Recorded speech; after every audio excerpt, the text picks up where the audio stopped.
Om Namah Shivaya. Mantras, the sacred sounds, revered for their transformative power, have been used for tens of thousands of years to unlock spiritual growth and healing.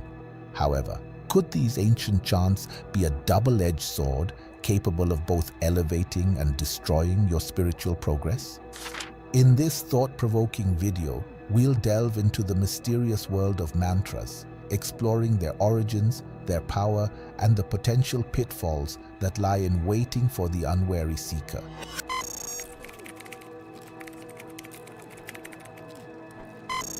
The history of mantras is a tapestry woven from the threads of countless cultures and spiritual traditions, each with its unique understanding of the power of sound. From the misty peaks of the Himalayas to the sun-drenched banks of the Nile, our ancestors have long recognized the profound influence that certain words and phrases can have on the mind, body, and spirit. In ancient Egypt, the use of sacred sound was known as hekau, a term that encompassed both the concept of words of power and the practice of magic itself. The Egyptians believed that the gods themselves had imbued certain words and phrases with the ability to shape reality, and that by uttering these words with proper intention and focus, one could tap into this divine power for healing, protection, and manifestation. The most famous example of Egyptian hekau is perhaps the 7 vowels of creation, a potent chant that was believed to contain the vibrational essence of the universe itself.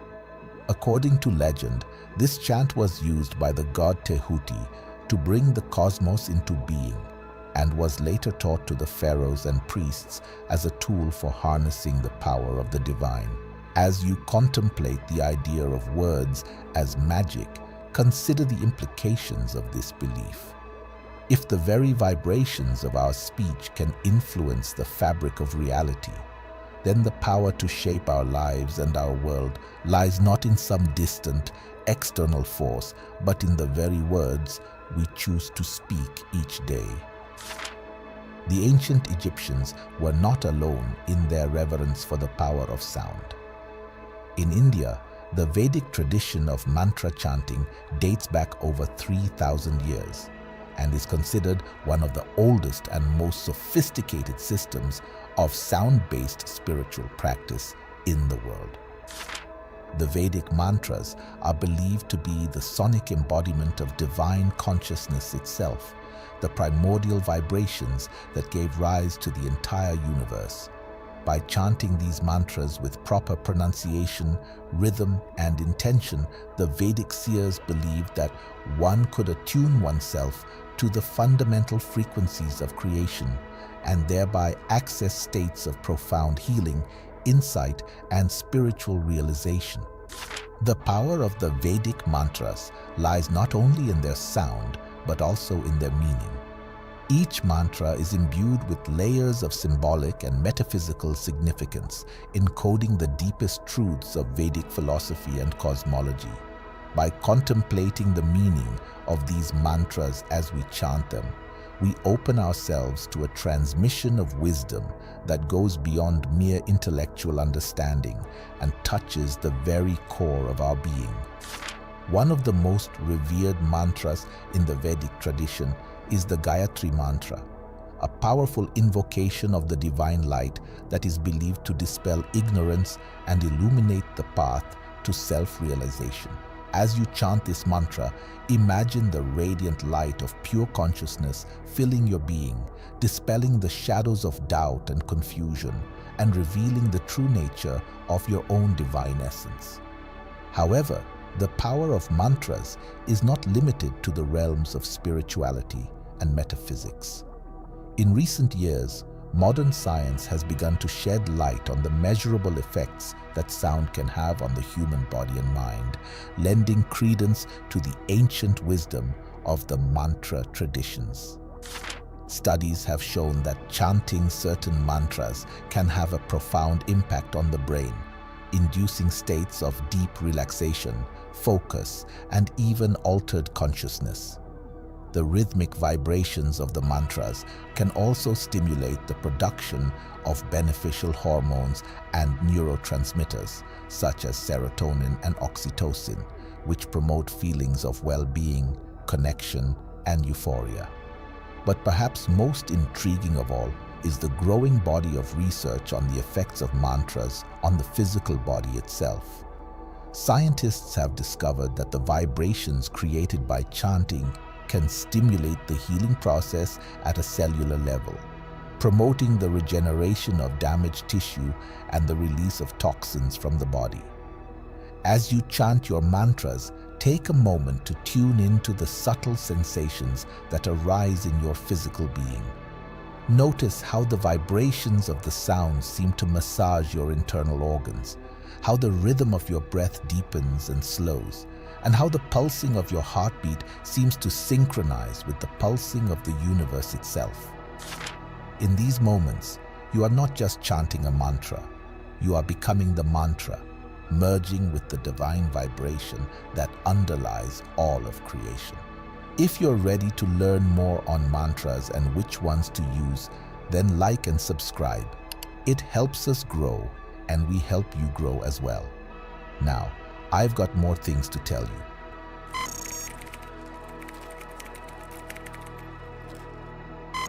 One of the most powerful applications of mantras is in the realm of healing, both physical and emotional. By chanting mantras that resonate with specific areas of the body or energy centers, we can stimulate the body's natural healing processes and promote greater balance and harmony on all levels. For example, the mantra Ram is often used to balance and energize the solar plexus chakra, the seat of our personal power and self-esteem. By chanting this mantra with intention, we can release any blockages or traumas that may be holding us back from stepping into our full potential and cultivate a deep sense of confidence, courage, and self-worth. Similarly, the mantra Yam is associated with the heart chakra, the center of love, compassion, and emotional healing. By chanting this mantra, we can open ourselves to the flow of divine love that permeates the universe and cultivate a greater sense of empathy, forgiveness, and unconditional positive regard for ourselves and others. But the power of mantras extends beyond just healing. They can also be used as potent tools for manifestation and the attainment of our deepest desires. By chanting mantras that align with our intentions and goals, we can harness the power of sound to reshape our reality and attract the people, circumstances, and opportunities that will support us on our path. One of the most famous mantras for manifestation is the Sanskrit chant Om Namah Shivaya, which invokes the energy of Lord Shiva, the divine destroyer and transformer. By chanting this mantra with a clear intention in mind, we can release any obstacles or limitations that may be blocking us from achieving our goals and tap into the infinite creative potential that lies within us. Another powerful mantra for manifestation is the Lakshmi mantra, Om Shrim Mahalakshmiye Swaha, which invokes the energy of the goddess of abundance and prosperity. By chanting this mantra regularly, we can attune ourselves to the frequency of wealth and success and attract the resources and opportunities we need to thrive in all areas of our lives. But the true power of mantras for manifestation lies not just in the words themselves, but in the consciousness behind them. As we chant these sacred sounds, we must do so with a clear and focused intention, a deep faith in the power of the divine to bring our desires to fruition, and a willingness to take inspired action in alignment with our goals. In this way, mantra practice becomes not just a tool for personal transformation, but a means of co-creating our reality in partnership with the divine. By aligning our own will with the will of the universe, we open ourselves to a flow of grace and abundance that is truly miraculous to behold. Comment below if you just practiced the Lakshmi mantra with me.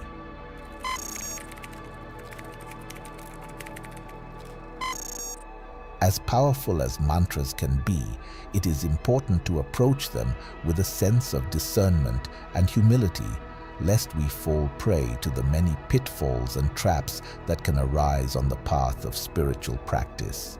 One of the most common pitfalls of mantra practice is the tendency to become attached to the form of the practice itself, rather than the deeper spiritual truths it is meant to reveal.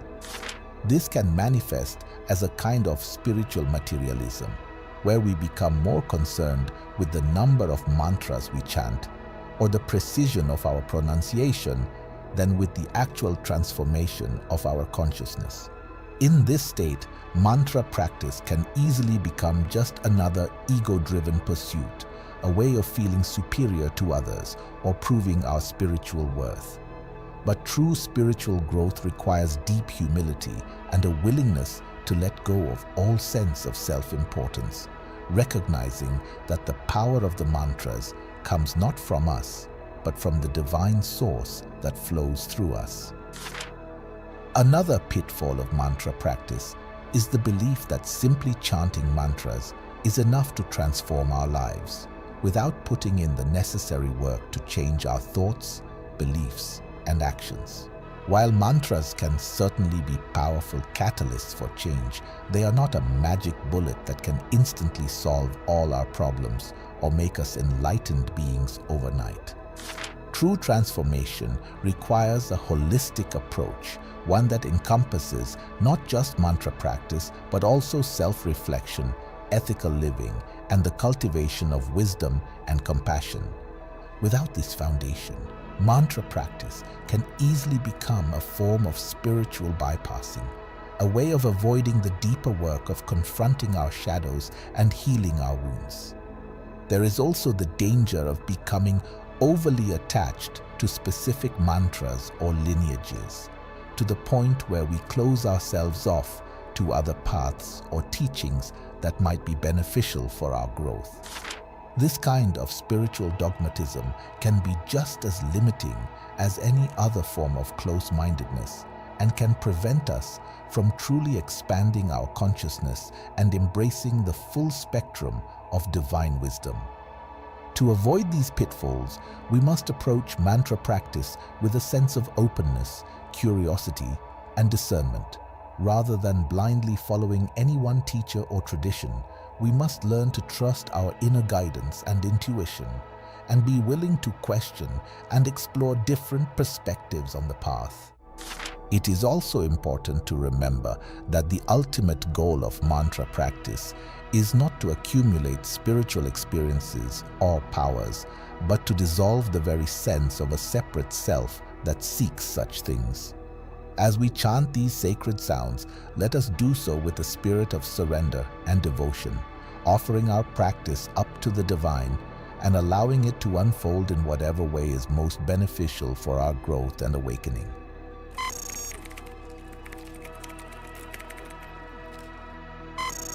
The path of the mantra is rich with potential for healing, transformation, and spiritual realization. But it is also a path that requires great skill and discernment to navigate, lest we fall prey to the many pitfalls and traps that can arise along the way. To truly harness the power of mantras for our growth and awakening, we must learn to integrate this practice into a holistic approach to spiritual development, one that encompasses not just the chanting of sacred sounds, but also the cultivation of self-awareness, ethical living, and the embodiment of divine qualities in our daily lives. One of the key aspects of this integration is the practice of self-reflection and inquiry. As we chant our mantras, we must take time to pause and observe the thoughts, emotions, and sensations that arise within us without judgment or attachment. By bringing gentle, curious attention to our inner experience, we can begin to unravel the knots of conditioning and trauma that may be blocking the flow of divine energy in our lives. Another essential component of the path of integration is the cultivation of ethical living and right action. As we attune ourselves to the vibrations of the mantras, we naturally begin to resonate with the qualities of truth, compassion, and non-violence that they embody. But it is up to us to translate these qualities into our daily lives by treating ourselves and others with kindness, honesty, and respect, and by making choices that align with our deepest values and aspirations. As we chant these sacred sounds, we are not only healing and awakening ourselves, but also sending ripples of positive energy out into the collective consciousness, contributing to the upliftment and evolution of all beings. In this way, mantra practice becomes a form of sacred activism, a way of using our spiritual practice to create positive change in the world around us. Whether we are chanting for peace, for healing, or the awakening of all beings, we are participating in a global movement of consciousness that has the power to shift the very foundations of our reality. As we walk this path of integration, let us remember that the ultimate mantra is the one that resides within the silent depths of our own being, the eternal vibration of our own divine nature. By attuning ourselves to this inner sound and allowing it to guide our thoughts, words, and actions, we can become living embodiments of the mantras we chant and radiant beacons of light in a world that so desperately needs our healing presence.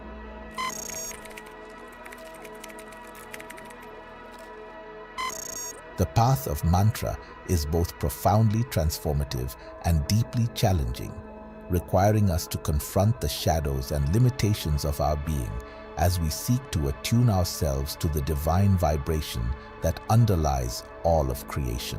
As we have seen, mantras are not just pretty sounds or magical incantations, but powerful tools for healing, manifestation, and spiritual awakening.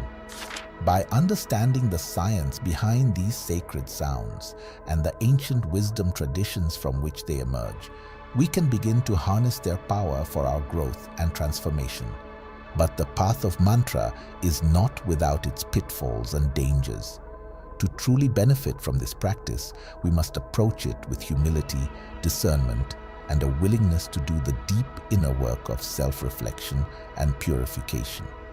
We must be willing to let go of our attachments and expectations and surrender ourselves to the divine will that flows through us. Ultimately, the goal of mantra practice is not just to accumulate spiritual experiences or powers, but to dissolve the very sense of a separate self that seeks such things.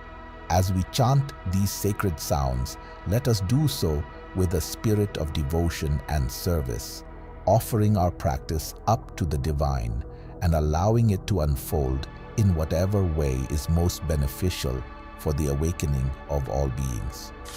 As we walk this path of integration, let us remember that the power of mantra lies not just in the words themselves, but in the consciousness behind them. By aligning our own will with the will of the divine and embodying the qualities of love, compassion, and wisdom in our daily lives, we become living mantras, sacred vessels through which the divine can flow and manifest in the world.